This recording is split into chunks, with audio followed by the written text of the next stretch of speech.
எனக்கு அன்பானவர்களே, இந்த நாளிலும் நிகழ்ச்சியை பார்த்து கொண்டிருக்கிற உங்கள் யாவரையும் நண்போடு கூட வாழ்த்தி வரவேற்கிறேன். இந்த நாளிலும் வேதாகமத்தில் மிக முக்கியமாய் விளங்கின ஒரு தேவ மனிதரை குறித்து நாம் சற்று தியானிக்கலாம்.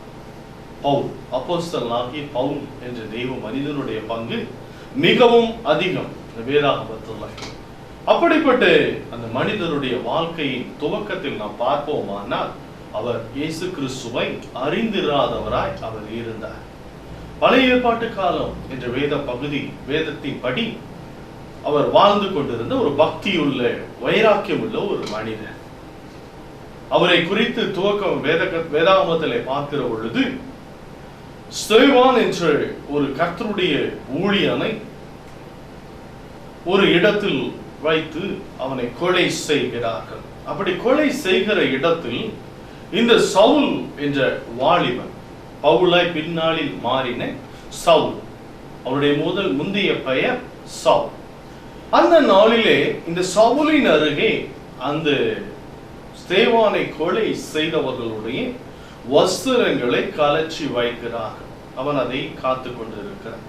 இப்படியாய்தான் அவரை குறித்த அறிமுகம் துவங்குகிறது.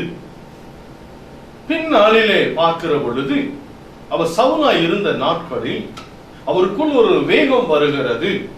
இது ஏதோ ஒரு புதிய மார்க்கமா இருக்கிறது என்று சொல்லி இந்த சவுல் என்ன செய்கிறார்? அந்த கிறிஸ்துவை ஏற்றுக்கொண்ட அந்த மார்க்கத்தின் மக்களுக்கு விரோதமாய் அவர் எழும்புகிறார். அநேகரை சிறைச்சாலைக்குள்ளாய் தள்ளுகிறார். எல்லாருக்கும் விரோதமாய் இவர் எழும்ப ஆரம்பிக்கிறார். அப்படி ஒரு சமயம் தமஸ்கு என்ற பட்டணத்தில் இருக்கிற கிறிஸ்துவர்களை துன்புறுத்தி அவர்களை எருசலேமுக்கு கூட்டிக் கொண்டு வரும்படியா இவர் அந்த அரசாங்கத்திடம் உத்தரவு பெற்றுக்கொண்டு அங்கே இருக்கிற அந்த ஜெப ஆலயங்களை அவர் நோக்கி அவர் கடந்து செல்கிறார். இந்த ஜெப ஆலயங்களுக்கு உத்தரவு கொடுக்கப்படுகிறது. இந்த புதிய மார்க்கத்தை பின்பற்றுகிறவர்களுக்கு விரோதமாய். இந்த சூழலில் இந்த சவுல் தன் சேனையோடு கூட அவர் பிரயாணமாய் போய்கொண்டிருக்கிறார். அப்படி அவர் பிரயாணமாய் போய்கொண்டிருக்கிற வழியிலே, சடுதியிலே என்று சொல்லி வேதம் சொல்றது, உடனே திடீரென ஒரு ஒளி வானத்தில் இருந்து தோன்றுகிறது. அந்த ஒளி அவரை சூழ, அந்த ஒளி தோன்றின மாத்திரத்துல சவுல் தரையிலே விழுந்து போகிறார். அந்த ஒளியினுடைய, அந்த வெளிச்சத்தினுடைய தாக்கம் அவரால் தாங்க முடியாதவராய் அவர் தரையிலே விழுந்து விடுகிறார். அந்த தரையிலே அவர் விழுந்துற அதே நேரத்திலே ஒரு சத்தமும் அங்கே கேட்கிறது. நீ என்னை ஏன் துன்பப்படுத்துகிறாய் என்று தன்னுடைய சொல்லுகிற ஒரு சத்தத்தையும் அந்த சவுல் கேட்டார். அவர் என்னது என்று விளங்கிக் கொள்ள முடியவில்லை. அவர் ஒரு நோக்கத்தோடு பிரயாணமாய் கடந்து போய் கொண்டிருக்கிறார். அந்த நேரத்தில் இப்படியாய் ஒரு வெளிச்சம் தோன்றினது. மாத்திரமல்ல, அந்த வெளிச்சத்தோடு கூட அந்த இடத்துல ஒரு சத்தமும் கேட்கிறது. அந்த சத்தம் சொல்லுகிறது, என்னை நீ ஏன் துன்பப்படுத்துகிறாய் என்று சொல்கிற சத்தத்தை கேட்டான். உடனே அவன் இது என்ன சத்தம் என்று சொல்லி திகைத்தவனாய் அவன் கேட்கிறான், ஆண்டவரே நீர் யார்? ஆண்டவரே நீர் யார் என்றார். நீர் யார்? நீர் யார் என்று சொல்லி அவன் கேட்கிறான். அப்பொழுது கர்த்தர் சொல்லுகிறார், நீ துன்பப்படுத்துகிற இயேசு நானே. அன்பு மகனே, நீ என்னுடைய பிள்ளைகளை துன்பப்படுத்தி கொண்டிருக்கிறாய். அதன் மூலம் என்னை துன்பப்படுத்தி கொண்டிருக்கிறாய். நீ துன்பப்படுத்துகிற இயேசு நானே என்று சொல்லி அங்கே அந்த சத்தம் கேட்கிறது. அதற்கு தொடர்ந்து கர்த்தர் சொல்லுகிறார், நீ துன்பப்படுத்துகிற இயேசு நானே, முள்ளில் உதைக்கிறது உனக்கு கடினம் என்றார். முள்ளில் உதைக்கிறது உனக்கு கடினம் அப்பா. முள்ளிலிருந்து நீ உதைக்கிறாய், முள்ளில் உதைக்கிறது உனக்கு கடினம் என்றார். உடனே அந்த சவுல் நடுங்கி திகைத்து, ஆண்டவரே நான் என்ன செய்ய சித்தமாய் இருக்கிறேன். ஒரு காரியம் சவுல் தெளிவாய் தெரிந்து கொண்டார். இந்த ஆண்டவர் என்னை வந்து சந்திக்கிறதற்கு ஒரு நோக்கம் இருக்க வேண்டும், ஒரு நோக்கம் நிச்சயமா இருக்க வேண்டும். அவர் வந்து சந்தித்ததற்கு என்ன நோக்கம் என்று அவன் அறிந்து கொள்ள விரும்பினவன, ஆண்டவரை நான் என்ன செய்ய நீர் சித்தமாயிருக்கிறேன், நான் என்ன செய்ய வேண்டும் என்று சொல்லி அங்கே கேட்க ஆரம்பித்தார். இது நடந்த சம்பவம். கிறிஸ்து மரித்து உயிரோடு எழுந்து பரத்துக்கு போனதுக்கு பின்பதாய் இந்த சவுலுடைய வாழ்க்கையில் பின்னாளில் பவுலாய் மாறின தெய்வ மனிதனுடைய வாழ்வில் நடந்த ஒரு சம்பவம். திகைத்து போன. அப்பொழுது ஆண்டவர் சொன்னார், நீ எழுந்து தமஸ்கு பட்டணத்திற்கு கடந்து போ, நீ தமஸ்குவுக்கு கடந்து போ, நீ செய்ய வேண்டியது என்ன என்று உனக்கு அங்கே சொல்லப்படும் என்று சொல்லி அந்த சத்தம் சொன்னது. அவன் கூட இருந்த எல்லாரும் சத்தத்தை கேட்டும் ஒருவரையும் காண முடியவில்லை. ஒருவரையும் காண முடியாமல் அவர்களும் திகைத்து போனார். நடந்தது என்ன? அந்த வானத்தில் இருந்து தோன்றின அந்த வெளிச்சம், அந்த சத்தம் கேட்ட பிற்பாடு தரையில் இருந்து அந்த சவுல் எழுந்திருக்க பிரயாசப்படுகிறார். ஆனால் அவருடைய கண்களிலோ பார்வை அவன் இழந்து போயிருந்தார். அவருடைய கண்களில பார்வை இல்லை. ஒருவரையும் காணக்கூடாதவராய் அவருக்கு கை கொடுத்து தூக்குகிறவர்களை அவர் தேடினார். அவருக்கு கையிலாக கொடுத்து அவரை தூக்கி நிறுத்தி அந்த பட்டணத்துக்கு, தமஸ்கு பட்டணத்திற்கு நேராய் அவனை நடத்தி கொண்டு போனார்கள். அங்கே கடந்து போய் 3 நாள் இரவும் பகலும் புசிக்கவும் இல்லை, குடிக்கவும் இல்லை. அவர் ஆண்டவருடைய பாதத்திலே காத்திருக்க ஆரம்பித்தார். நான் அறிந்து கொள்ளாத இந்த ஆண்டவர், நான் விரோதமாய் நினைத்த இந்த ஜீவ ஜனங்கள் ஆராதிக்கிற ஆண்டவர் என்னை சந்திக்க வந்தாரே என்று சொல்லி அவர் அங்கே காத்திருக்க ஆரம்பித்தார். ஆண்டவருடைய சித்தத்தை அறிந்து கொள்ள அவன் காத்திருக்க ஆரம்பித்தான். உடனே அனனியா என்ற ஒரு தேவ மனிதனை கர்த்தர் இந்த சவுல் இடத்திலே ஆயத்தப்படுத்தி அனுப்புகிறார். அந்த அனனியா இந்த சவுலிடத்தில் வரவே அவன் அச்சப்படுகிறார். அந்த சவுலிடத்தில் நான் போகுவதென்றும் அவன் கிறிஸ்துவை ஏற்றுக்கொள்ளுகிறவர்களை கடினமாய் நடத்துகிறவனாயிற்றே. அவன் அதற்காக அல்லவா இந்த பட்டணத்திற்கு வந்திருக்கிறார், அவனிடத்தில் நான் எப்படி போக முடியும் என்று சொல்லி அவனும் தயங்கினான், திகைத்தான். ஆனால் ஆண்டவர் அவரை சவுலினிடத்தில் கொண்டு வந்தார். சவுலிடத்தில் வந்து சவுலுக்காய் ஜெபம் பண்ண வேண்டிய நேரம் வந்தது. சவுலுக்காய் அவர் ஜெபம் பண்ணினார். அப்பொழுது அவருடைய கண்களில் இருந்து மீன் செதில் போன்றவைகள் விழுந்த பின்பு அவன் மீண்டும் பார்வை அடைந்தார். அந்த நாளில் மீண்டும் பார்வை அடைந்தவராய் இயேசு கிறிஸ்துவை குறித்த காரியங்களை அறிந்து கொண்டவராய் இயேசு தேவனுடைய குமாரன் என்று தாமதம் இல்லாமல் அவர் ஜெப ஆலயங்களிலே பிரசங்கிக்க ஆரம்பித்தார். இந்த பவுல் அவன் அறியாத நாளிலே வேகமாய் எதிர்த்த ஒரு மனிதன். ஆனால் அவன் இயேசுவை தரிசித்த பின்பு, இயேசு கிறிஸ்துவை அவன் முகமாய் அந்த வெளிச்சத்திலே கண்ட பின்பு, அந்த சத்தத்தை கேட்ட பின்பு அவன் வைராக்கியமுள்ள ஒரு ஊழியக்காரனாய் மாறினான். வேதாகமத்திலே பெரும் பகுதி அவரால் எழுதப்பட்ட நிருப பாகங்களினால் நிரப்பப்பட்டிருக்கிறது. வைராக்கியமுள்ள ஒரு ஊழியக்காரனாய் அந்த பவுல் மாறிக்கொண்டார்.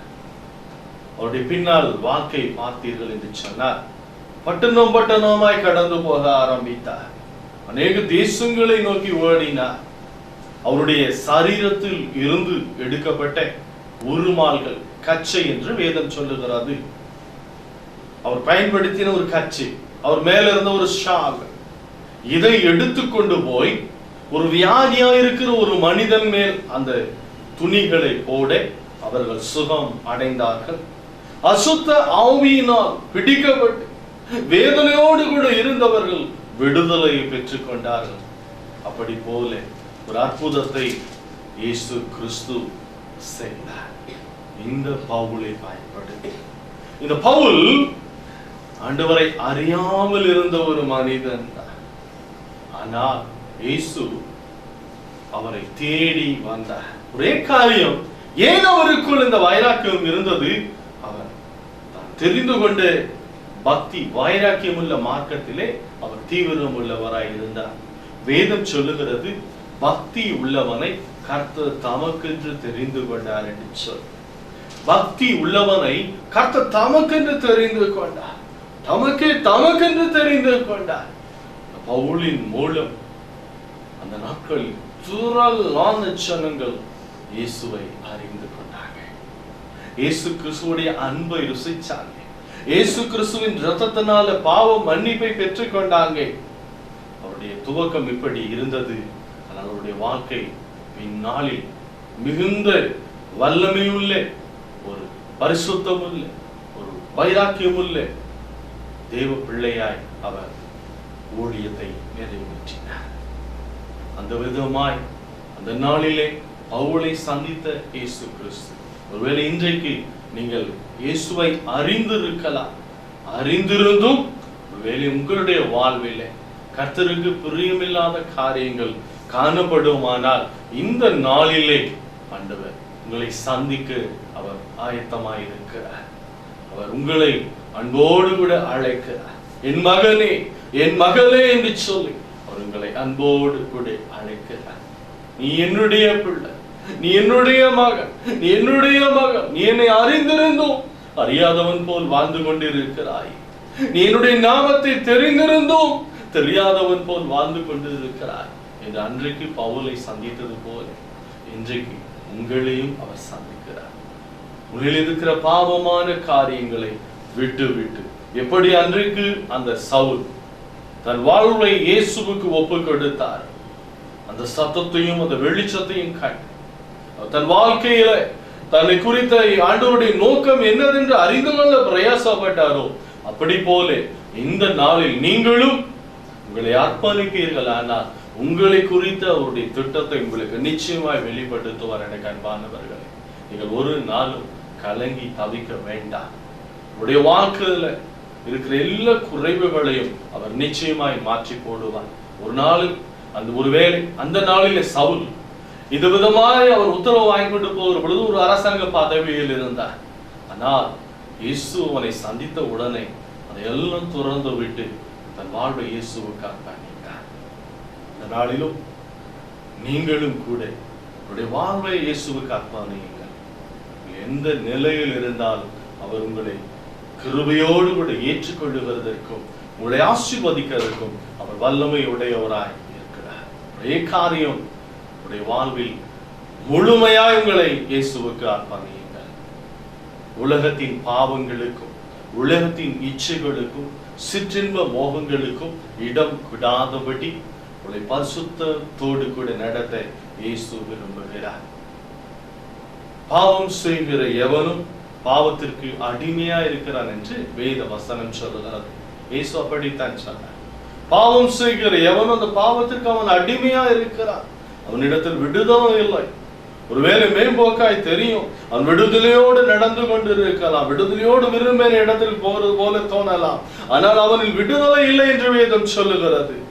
எந்த ஒரு பாவத்திற்கு ஒரு மனிதன் அடிமையா இருக்கிறானோ, எந்த ஒரு காரியத்திற்கு தன் வாழ்வை அவன் ஒப்பு கொடுத்து இருக்கிறானோ, அது அவனை அடிமைப்படுத்த ஆரம்பிக்கிறது, அவனை சிறை பிடிக்க ஆரம்பிக்கிறது.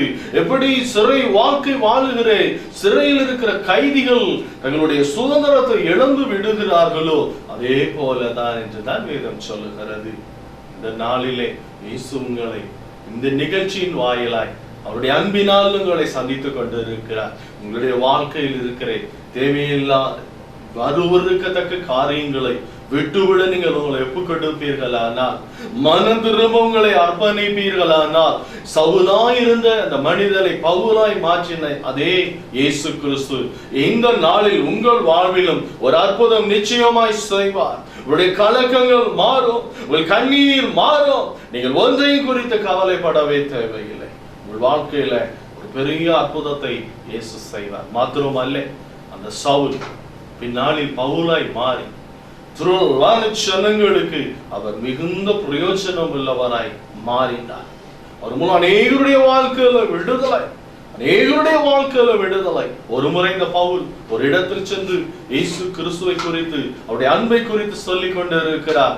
அந்த வேளையில அங்க தாயின் வயிற்றிலிருந்து சப்பானியாய் பிறந்த ஒரு மனிதன் அந்த இடத்துல இருக்கிறார். சப்பானி, அவன் நடக்க முடியாதவன், கால் ஊனம். அந்த சப்பானியை பவுல் பார்க்கிறார். அவனுக்குள் அந்த ரட்சிப்புகிற விசுவாசம் இருக்கிறதை கண்ட மாத்திரத்தில் அவனை எழுந்து நில், காலொன்று நில் என்று சொன்ன மாத்திரத்தில் அவருடைய கால்கள் முழுவதும் சாதாரணமான மனிதனை போல, சராசரி மனிதனை போல மாறி போயிற்று. தாயின் வயிற்றிலிருந்து வாலிப பிராயம் வரைக்கும் அவன் நடந்தவன் இல்லை. அப்படிப்பட்டவனையும் சுகமாக்கத்தக்கதாக கர்த்தருடைய வல்லமை வெளிப்பட்டது. அப்படி அன்றைக்கு சவுலை பவுலாய் மாற்றி அவனையும் பிரயோஜனம் இல்ல பாத்திரமா, அநேக ஜனங்களுக்கு ஆசீர்வாதம் உள்ள பாத்திரமாய் மாற்றினே அதே இயேசு கிறிஸ்து இன்றைக்கு உங்கள் வாழ்விலும் அவர் அற்புதம் செய்ய விரும்புகிறார். நான் யாருக்கும் பிரயோஜனம் இல்லாதவனாய் வாழ்ந்து கொண்டிருக்கிறேனே, என்னை குறித்த நோக்கம் தான் என்ன, என்னை குறித்த திட்டம் தான் என்ன, எனக்கென்று ஒரு நோக்கம் இருக்கிறது அந்த பூமியிலே, நான் வாழ்கிற வாழ்க்கைக்கு அர்த்தம் தான் இருக்கிறது என்று ஒருவேளை நீங்கள் கலங்கி கொண்டிருக்கலாம். நிச்சயமாகவே அர்த்தம் இருக்கிறது. நீங்கள் வாழ்கிற வாழ்க்கைக்கு ஒரு அர்த்தம் இருக்கிறது பிரியமானவர்களே. இயேசு கிறிஸ்துவினிடத்தில் உங்கள் ஒப்பு கொடுக்கிற பொழுது, அவருடைய சமூகத்தில் நீங்கள் உங்களை தாழ்த்துகிற பொழுது, நிச்சயமாக உங்கள் வாழ்விற்கு ஒரு அர்த்தம் உண்டாகும்.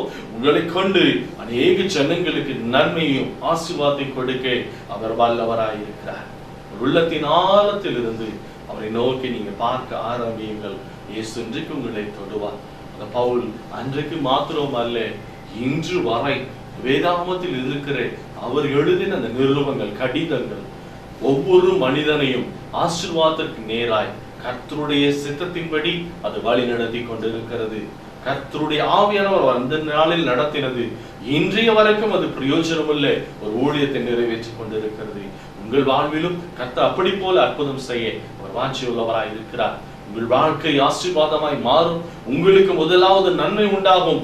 பிறகு நீங்கள் மற்றவர்களுக்கு நன்மை தருகிறவர்களாய் நிச்சயமாய் மாறுவீர்கள். உங்கள் வாழ்க்கை புதுப்பிக்கப்படும். நீங்களுடைய வாழ்க்கையில சந்தோஷத்தை கொடுக்கிறவர்களாய் இயேசு மாற்றுவார். தேவ சமூகத்தில் நான் இப்பொழுது உங்களுக்கு ஜெபிக்க போகிறேன்.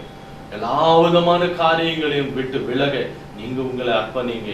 இந்த நாளில் இருந்து உங்கள் வாழ்க்கை நிச்சயமாய் மாறும், நிச்சயமாய் மாறும், நிச்சயமாய் மாறும். நான் இப்பொழுது உங்களுக்காய் ஜெபிக்க போகிறேன். இப்பொழுதும் ஜெப நிலையில நீங்கள் என்னோடு கூட இணைந்து கொள்ளுங்க. அது நிச்சயமா இந்த நாளில் உங்கள் வாழ்விலே ஒரு அற்புதம் செய்வார். அவருடைய அனுபவம் உங்களுடைய அனுபவமாய் மாறும். நான் வாழ்ந்தாலும் உம்மோடுதான், மரித்தாலும் உம்மோடுதான், நான் வாழ்ந்தாலும் உம்மோடுதான், நான் மரித்தாலும் உம்மோடுதான். உமக்காகத்தானே உயிர் வாழ்கிறேன், உம்மைத்தானே நேசிக்கிறேன். உமக்காகத்தானே உயிர் வாழ்கிறேன், உம்மைத்தானே நேசிக்கிறேன். நான் வாழ்ந்தாலும் இயேசுவுக்காய், நான் மரித்தாலும் இயேசுவுக்காய், நான் வாழ்ந்தாலும் இயேசுவுக்காய், நான் மரித்தாலும் இயேசுவுக்காய். என்னோடு கூட இணைந்து ஜெபிக்க ஆரம்பிங்கள். அன்றைக்கு பவுலுடைய வாழ்வில் அற்புதம் செய்த அதே ஆண்டவர் இதனால் உங்கள் வாழ்வில் நிச்சயமாய் அற்புதம் செய்வார். தாப்பனேயுமே நன்றியோடு கூட நான் ஸ்தோத்திரிக்கிறேன் ராஜா. இந்த நாளிலும் இந்த நிகழ்ச்சியை பார்த்து கொண்டிருக்கிறேன் அன்பான பிள்ளைகளுக்கான உம்மை நோக்கி பார்க்கிறேன் ராஜா. அன்றைக்கு சவுலை பவுலாய் மாற்றின கர்த்தர் ஆண்டவரே, இந்த நாளிலும் இந்த நிகழ்ச்சியை பார்த்து கொண்டிருக்கிறவருடைய வாழ்விலே கர்த்தர் நன்மையை தருவீராக. ஆண்டவரே, பவுல் அநேக ஜனங்களுக்கு ஆசீர்வாதமான பாத்திரமாய் தன் வாழ்க்கையை வாழ உதவி செய்தீரே, அதே போல ராஜா இந்த ஜனங்களை கர்த்தர் ஆசீர்வதிப்பீராக. இந்த நாளிலும் நிகழ்ச்சியை பார்த்து கொண்டிருக்கிறேன், பாரத்தோடு பார்த்து கொண்டிருக்கிறேன், என் வாழ்விற்கு ஒரு அர்த்தமில்லை என்று பார்த்து கொண்டிருக்கிறேன். அன்பானவர்களை கர்த்தர் தொடுவீராக. அவருடைய வாழ்விலே ஒரு மாற்றம் உண்டாகும்படி ஜெபிக்கிறேன். அவர் வாழ்விலே கர்த்தருடைய வல்லமை கடந்து வரட்டும் ராஜா. அவர்கள் தேவன் ஆண்டவரே மிகுந்த பிரயோஜனம் உள்ளவர்களாய் அவர்கள் வாழ்விற்கு ஒரு அர்த்தத்தை கர்த்தர் கொடுக்கும்படியா நான் ஜெபிக்கிறேன். அற்புதம் நடக்கட்டும் வாழ்க்கையில, அதிசயம் நடக்கட்டும் வாழ்க்கையில. அவர்களை சிறைப்பிடித்திருக்கிற எல்லா சிறையிருப்புகளும் இயேசுவின் நாமத்தினால் உடைந்து போவதாக. அவர்கள் விரோதமான எல்லா அந்தகார வல்லமைகளையும் இயேசுவின் நாமத்தினாலே சிறைப்பிடிக்கிறேன் ராஜா. எல்லா கட்டுகளையும் உடைக்கிறேன் இயேசுவின் நாமத்தினால. இப்பொழுது ஒரு அற்புதம் நடக்கட்டும். அவருடைய எல்லா பாவ பழக்கங்கள் இருந்து அவருடைய விடுதலை உண்டாகும்படியா நான் ஜெபிக்கிறேன். கர்த்தர் அற்புத விடுதலை தருவீராக. அவர்களை ஆசீர்வாதமான பாத்திரமாய் மாற்றும் ராஜா. அவர்கள் பிறருக்கு ஆசீர்வாதமானவர்களை வாழட்டும். அவர் வாழ்வுக்கு ஒரு அர்த்தத்தை கர்த்தர் உண்டாக்குவீராக. அவருடைய பிரயாசங்கள் எல்லாவற்றிலும் ஆசீர்வாதத்தை தார், நன்மையை கண்டடையட்டும். அவர்கள் வாழ்விலே சமாதானத்தை கர்த்தர் கட்டளையிட்டுக் கொடும். சரீரத்தில சுகத்தையும் பலத்தையும் ஆரோக்கியத்தை தார். குடும்பத்துல ஆண்டவரே செழிப்பை தார் ராஜா. இந்த குடும்பம் வாழ்ந்திருக்கும்படியா நான் சொல்லிக்கிறேன். இந்த நாளில் அவர்களுக்கு இல்லத்தில அவங்க வீட்டுக்குள்ள ஒரு வல்லமை கடந்து வரட்டும் ராஜா. கர்த்தருடைய மகிமை அன்றைக்கு சவுலை சந்தித்தது போல உம்முடைய வல்லமையுள்ள கரம் இந்த குடும்பங்களை ஆசீர்வதிக்கட்ட தொடட்டும். உம்முடைய ஆண்டவரே பாத்திரங்களை மாற்றிக்கொள்ளட்டும் ராஜா. அவர் வாழ்விற்கு ஒரு நன்மை கடந்து வரட்டும். வாழ்வில் மிகுந்த அர்த்தம் உண்டாயிருக்கட்டும், ஆசீர்வாதங்கள் உண்டாயிருக்கட்டும். இயேசுவின் நாமத்தினால் அவர்களுக்காக விண்ணப்பிக்கிறேன் பிதாவே, ஆமென். இந்த நாளிலும் இயேசு கிறிஸ்து உங்களை அவர் தொட்டிருக்கிறார். இந்த நிகழ்ச்சியின் மூலம் அவர்களோடு கூட இடைப்பட்டு இருக்கிறார். ஒரு வாழ்வுக்கு ஒரு அர்த்தம் நிச்சயமாய் உண்டாகும். வாழ்க்கையில மிகுந்த சமாதானம் சந்தோஷம் உண்டாவதோடு மாத்திரமல்ல, நீங்கள் பிறருக்கு ஆசீர்வாதமாய் வாழுகிறதற்கும் அவர் உங்களுக்கு உதவி செய்வார். தொடர்ந்து உங்களை ஆசீர்வதிப்பாராக. இந்த நிகழ்ச்சியின் மூலம் நீங்கள் பெற்றுக்கொண்ட நன்மை எங்களுக்கு எழுத மறவாதிருங்கள். வேறு எந்த ஜெப உதவி வேண்டுமானாலும் நீங்கள் எங்களை தொடர்பு கொள்ளலாம். நாங்கள் உங்களுக்காக ஜெபிப்போம். கர்த்தர் உங்களை ஆசீர்வதிப்பாராக. ஆமென்.